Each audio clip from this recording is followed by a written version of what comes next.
পশ্চিমবঙ্গ রাজ্য কর্মচারী ফেডারেশনের উদ্যোগে চাঁচলে স্বেচ্ছায় রক্তদান শিবির আয়োজিত হলো সোমবার।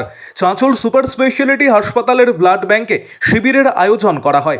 সেখানে সরকারি এবং বেসরকারি কর্মীরা দুপুর পর্যন্ত প্রায় 50 জন স্বেচ্ছায় রক্তদান করেন। শিবিরের পরিদর্শনে যান মালদহ জেলা পরিষদের সহ সভাধিপতি রফিকুল হোসেন, চাঁচল সুপার স্পেশালিটি হাসপাতালের সুপার সুমিত তালুকদার সহ অন্যান্যরা। উদ্যোক্তাদের মধ্যে সন্দীপ রক্ষিত জানিয়েছেন, হাসপাতালে রক্ত সংকট মোচনে এই উদ্যোগ নেওয়া হয়েছে। আগামীতেও এমন কর্মসূচি নেওয়া হবে। আরও আপডেট থাকতে আমাদের ভিডিও শেয়ার ও ফেসবুক পেজটিকে লাইক করে ফলো করে দিন।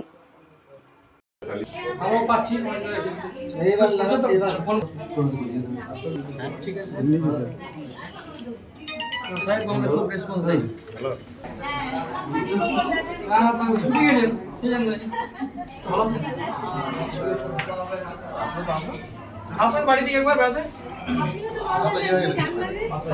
দেখা হয়ে যায় তো ওই জন্য কিভাবে হচ্ছে এই রক্তদান শিবির?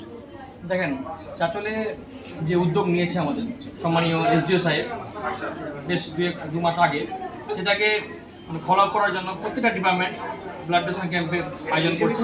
এবং আজকে আমাদের এই সাব ডিভিশনের বিশেষ করে এই হসপিটাল জড়িত যারা আছেন এবং সরকারি কর্মচারী ফেডারেশন যারা সদস্যরা আছেন, সকলে মিলে ব্লাড ডোনেশন ক্যাম্প করছে। আমাদের মেন ব্লাড ব্যাংকেই ডোনেশন ক্যাম্পটা হচ্ছে এবং খুব ভালো রেসপন্স। অলরেডি আমাদের 1 ঘন্টার মধ্যে প্রায় 35টা ডোনার ব্লাড ডোনেট করেছে এবং আমরা সাধুবাদ জানাবো আমাদের সমস্ত সদস্যদের এবং যারা নেতৃত্ব দিচ্ছে।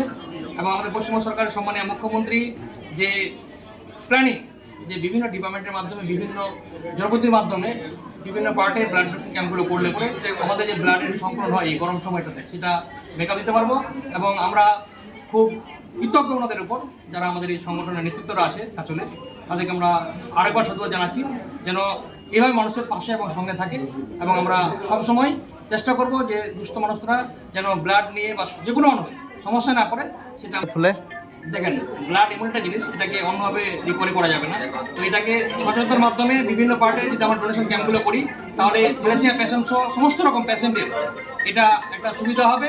এবং আশা রাখছি যে থ্যালাসেমিয়া পেশেন্টের যে আমাদের আই কার্ড ইস্যু করা হয়, সেখান থেকে ওরা মালদা শুধু নয়, চাঁচলেও যথেষ্ট পরিমাণে আমাদের ব্লাড পাবে। এবং আমাদের যেটা টার্গেট আছে এবার, যে আমাদের যেটা প্লাজমা সেপারেশন বা সেল সেপারেশনের যে আমাদের সেন্ট্রিফিউগাল যে মেশিন, সেটা যেন আমরা এই সাব ডিভিশনাল যেমন সুপার স্পেশালিটি হসপিটাল আছে সেটাতে পাই, সেটা আমরা প্রশাসনের কাছে আবেদন করেছি, আমাদের জেলা শাসকের কাছে আবেদন করেছি। আমাদের সিও সাহেব জানেন এবং ওনারা একটা কথা বলেছিলেন যে এখানে আমাদের যে ডোনেশন যদি 10,000 ইউনিট হয় ইয়ারলি, তাহলে সেটা কিন্তু পাওয়া যাবে। তো আমরা আবেদন করবো সেটা যদি কিছু কমও হয় যেন আমাদের সেই সার্ভিসটা এখানে আমরা পাই, সেটা প্রশাসনিকভাবে আমরা আবেদন করেছি।